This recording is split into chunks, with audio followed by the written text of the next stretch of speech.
Welcome to the second segment of the show. Now, this show basically focuses on Dr. Haney's death and resurrection.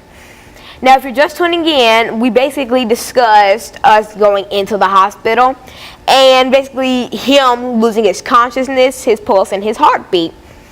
Now, where we left off was one of the nurses stopping in the doorway and saying, "Oh my God." And that was basically when they picked my grandmother up off the bed and they placed you onto the bed. Mm-hmm. Now, after they placed you onto the bed, they put their hands together like this and they started doing chest compressions on you. While one was doing chest compressions, another put a little machine on your finger and hooked you up to a pulse machine. And while one was doing that, another was still doing chest compressions. And then while they were doing that, they were feeling your neck, your head, and all this other stuff. And it was so much commotion in the room because there were about 7 nurses. Seven nurses, me, my grandmother, and your dead body. And so being in a room with 9 people in a dead body is not very comforting, especially if it's your grandfather's dead body. So back where I left off. When the nurse stopped and said, "Oh my God," she had basically realized that you were dead. Well, in the process of dying. Basically, like we all realized. So as they hooked you up to that machine, your pulse was a straight line. Like there was no pulse. You had no pulse. And then one lady felt your heartbeat. You had no heartbeat. You were basically a dead person because dead people don't have heartbeats. Dead people don't have pulse. And dead people don't have consciousness. They're dead. That's the whole point of being dead. You don't live. And so after about 10 minutes of you still doing chest compressions, of them doing chest compressions on you, my grandmother weeping and screaming and crying, and me sitting there shaking you and begging you to wake up, I stepped outside of the room and I got my iPhone out and I texted my mother and I said, "Mom, Papa just died." And after I texted her that, I texted my cousin saying, "Jordan, there's been a family death." And he had said, "Who died?" And I said, "Pawpaw." After that, he didn't respond.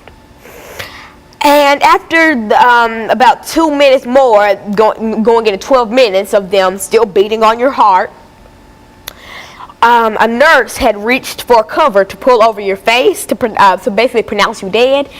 And she had it about to right here when you woke up, basically. And when you woke up, your pulse started turning from a line into zigzags, and you were moving. You moved your fingers. You blinked. You were looking up and down, and everywhere. And then you started laughing. You were like, "What are y'all doing to me?" And I was like, "Oh, thank you, Lord, you brought my grandfather back." Now, what I want to ask you is, how did it feel in that moment when you were dead? Like, did it feel long? Did it hurt? What did you experience? What did you hear? What did you feel? What did you see? Alana, it's almost impossible for me to really get my mind around this experience, because it was both a physical experience, and I think it was witnessed as a physical experience by all of you in the hospital at the time. But as far as I was concerned, it was a period in which I had lost consciousness, and I was in a period of complete darkness for a long time. But at the same time, when I came to see the situation that I was in, it appeared that on the right-hand side, I was laying down on my back in front of the pearly gates. And on the right-hand side was Jesus Christ, and on my left was St. Peter.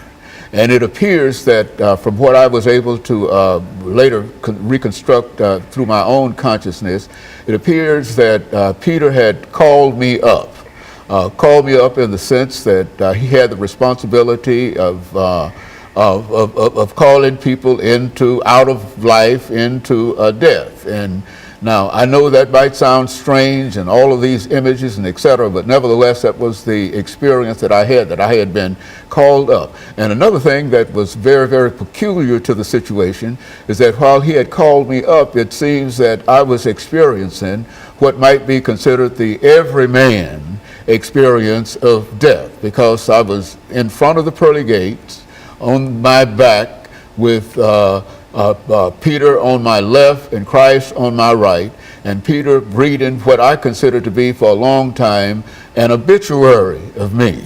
But later on, I was able to sort of filter it out, and I was able to come to the conclusion that that indeed was my page in the book of life. That is, that each person that dies has a page within the book of life, and that he literally read my page. As a matter of fact, I think as the prophets say, he told me everything that I had ever done. And even now, I can graphically depict some of the things that happened in my earlier experiences growing up, and that Peter, in a real sense, had, when he came to the end of this page in my book of life, Christ responded, "Send him back." And of course, that's when Peter went into a real dissertation in terms of my efforts and why I ought not to. I'm sorry to kind of inject this, but when you mean dissertation, what do you mean? Like, what did his voice sound like? Was he mad or sad or agitated or just calm? Everything seemed to be very, very calm. The whole experience was that I didn't see either of the two, but I felt that there was Peter on my left and that Christ on my right, and that since I had been called up and Peter had read my page in the book of life, I was able to somehow understand that that was sort of the usual experience. But what was unusual about it was, after that had been read, Christ declared, "For